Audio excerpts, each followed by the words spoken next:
नमस्कार सर, मेरा नाम राजू है। जब मैं कभी शॉप पे जाता हूँ, किसी दुकान पे जाता हूँ, तो लोगों का इन्वेस्टमेंट देख के मैं दुखी हो जाता हूँ। एक व्यक्ति ने 1,45,00,000 का एक शॉप खरीदा, जिसका रेंट 45,000 रुपए पर मंथ था। उन्होंने उस दुकान को 45,000 रुपए रेंट न देके 1,45,00,000 में खरीद लिया। उसी के बगल में SBI बैंक का ब्रांच है, वो पिछले 40 साल से रेंट पे है और आने वाले 200 साल तक भी वो रेंट पे ही रहेंगे।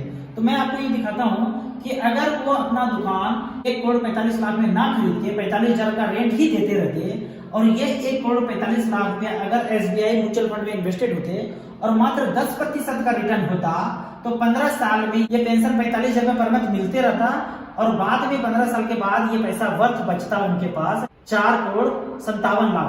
मतलब 1,45,00,000 रुपया यहाँ पड़ा हुआ है। यहाँ से 45,000 रुपए पर मंथ का पेंशन लेते, SWP करते, 15 साल तक किया और यदि पोर्टफोलियो 10% का रिटर्न देता तो पैसा बाद में बैलेंस वर्थ बचता 4,57,00,000 और ये रेंट तो चलता ही रहता, हर महीने उनके अकाउंट में 1 तारीख को आ जाता।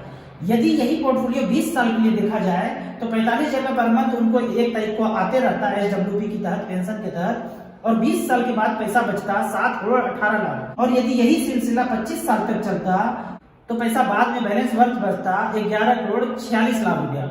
और यदि 30 साल के लिए कैलकुलेट किया जाता 10% के रेट से 45,000 रुपए पर मंथ हम ले रहे हैं और 30 साल तक अगर चलता रहता ये, तो पैसा बाद में बैलेंस वर्थ बचता 18,50,00,000 रुपया।